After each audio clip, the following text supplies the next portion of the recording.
The reading before bed looked familiar. The one after waking did not. Nothing had been eaten overnight. Dinner had not changed, yet the number rose while the kitchen was dark. That is when eat healthy stops feeling like an answer.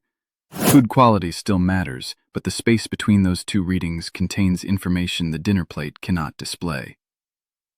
My name is Robert, and at 83 I still change my own sheets, carry a full watering can across the kitchen, and organize the pill box I review with my clinician. Independence is not following one routine forever. It is noticing when the old pattern no longer explains what the body is doing. The failed attempt is repeating the same dinner more carefully and checking more often. Soon the bedside table holds a row of numbers, but no clear sentence to bring to the appointment. Which one matters, you ask while copying another result. That uncertainty is the interruption. It follows you into the morning and makes every normal variation feel like evidence that the plan has stopped working. Blood glucose is not frozen when the last dish is washed. The body continues managing fuel between meals and during sleep. Insulin is still part of that process, and the treatment plan is still operating across time. A healthy plate is one frame.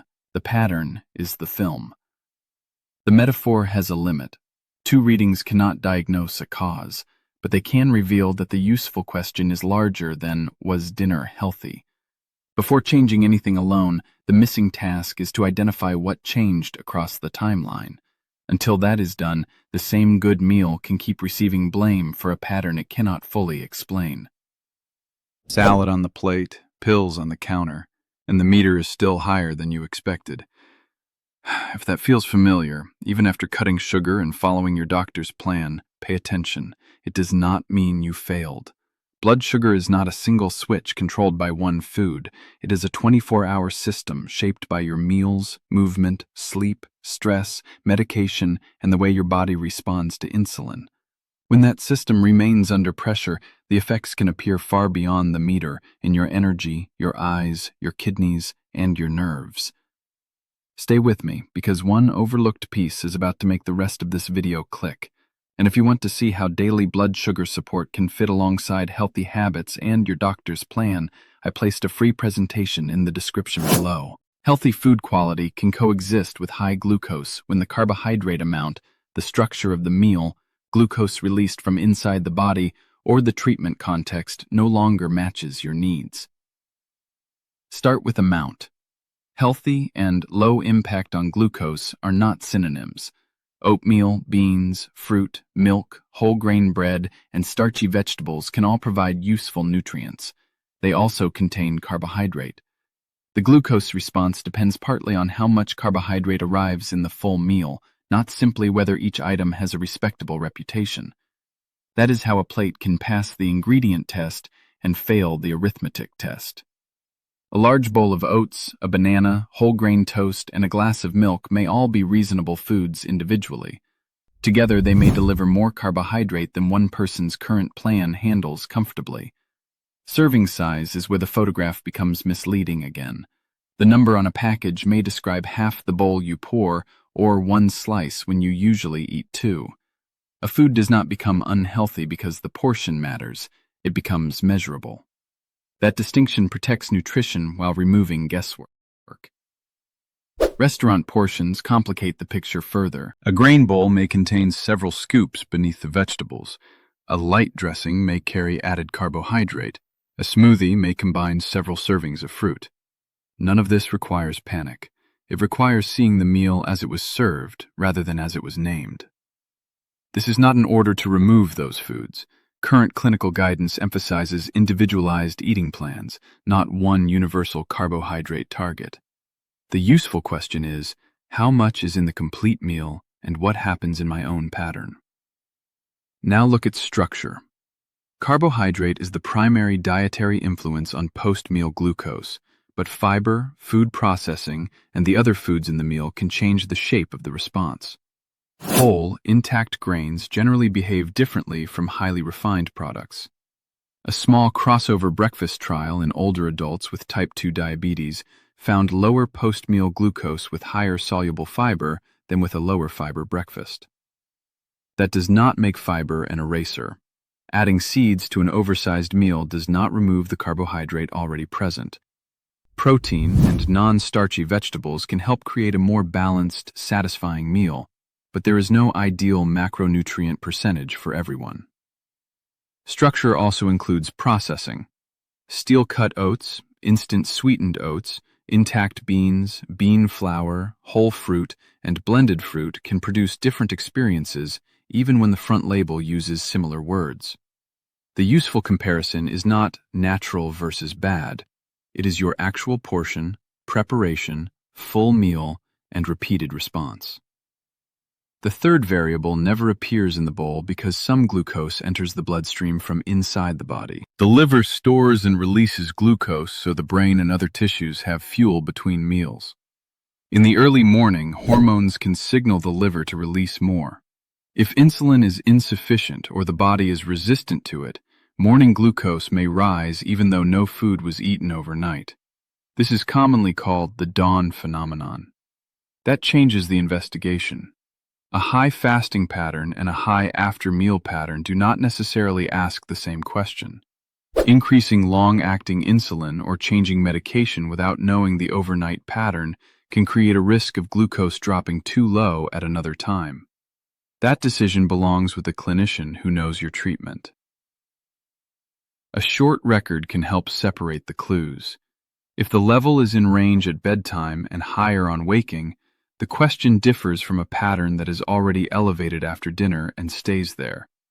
Home readings and continuous monitor data have limitations, but their timing can give the care team more information than one isolated morning number. Then comes treatment context.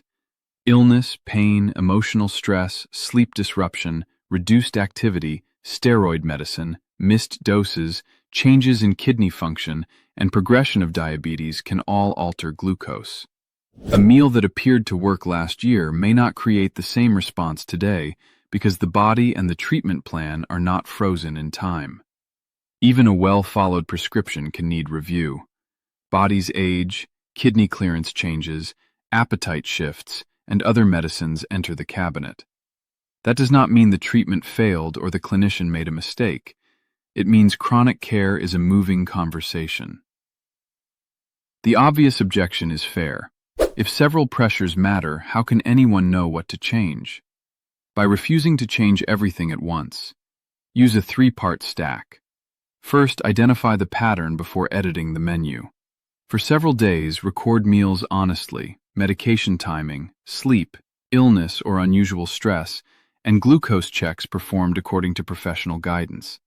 This is not an invitation to constant surveillance. It is a way to distinguish a fasting problem, an after-meal problem, and a pattern that stays elevated across the day. Second, review the complete meal with a registered dietitian or diabetes educator when possible. Look at total carbohydrate, portions, fiber, processing, and combinations. Change one repeatable meal at a time. Preserve enough food, protein, and pleasure to make the plan livable, especially if you are older, losing weight unintentionally, or at risk of frailty. Choose the meal you eat most often, not the meal you perform perfectly for one day. A small adjustment repeated for 2 weeks can teach more than a complete pantry overhaul followed for a weekend. Keep the rest of the routine stable enough that the comparison means something. Third, take the pattern to the prescriber. Ask whether medication duration, timing, side effects, steroid exposure, kidney function, or another health change deserves review. Do not increase, skip, or stop medicine on your own. If insulin or another treatment carries a risk of hypoglycemia, food changes may require extra monitoring and professional guidance. Movement can support glucose management when it is safe, but it is not a punishment for eating. E.B. Belv's central lesson is broader. No single healthy plate can compensate for a treatment plan or internal glucose pattern that needs attention. Persistent thirst, frequent urination, vomiting, confusion, fainting, trouble breathing, or very high readings accompanied by illness require prompt medical guidance. People instructed to check ketones should follow their sick day plan. A dietary experiment is not the right response to an emergency.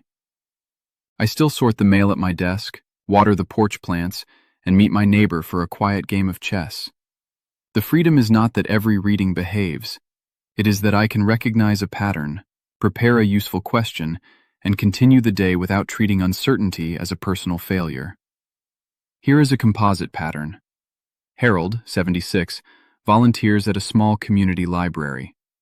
His meals remain familiar, but his morning readings change after a respiratory illness, several nights of poor sleep, and a prescribed course of steroids. Harold first assumes his usual dinner has suddenly become the problem. Instead of rebuilding the menu, he records bedtime, overnight, waking, and after-meal readings according to his clinician's guidance. He also writes down the illness, treatment dates, sleep disruption, and a recent change in kidney function discussed at his appointment. None of those observations proves a single cause. Together, they give his care team a timeline that can be evaluated. The meal can still be reviewed, but it is no longer forced to explain every hour of the night. The change in identity happens at his next appointment. Harold does not arrive with a confession or a demand to change medicine himself. He arrives with a short sequence and asks, "Which part of this pattern should we investigate first?" Look again at the two readings. Neither one is a verdict.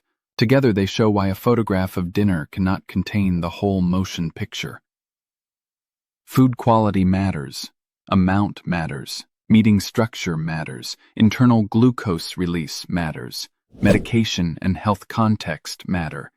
The useful plan is the one that discovers which pressure is active without shrinking nutrition, dignity, and family life in the process.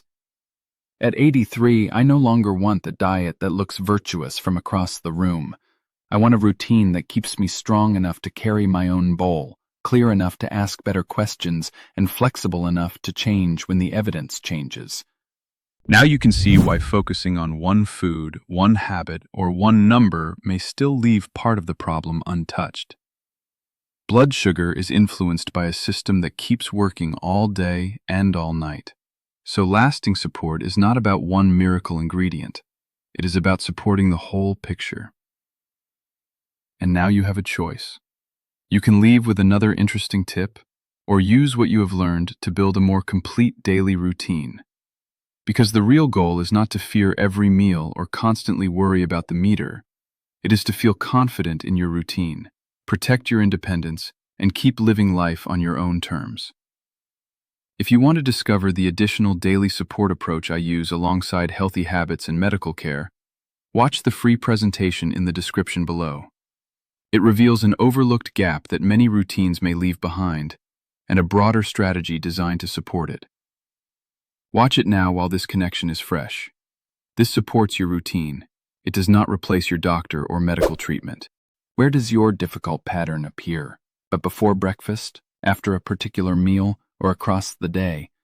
Use one comment to describe where it appears. For calm explanations of stubborn glucose patterns, subscribe to continue with me.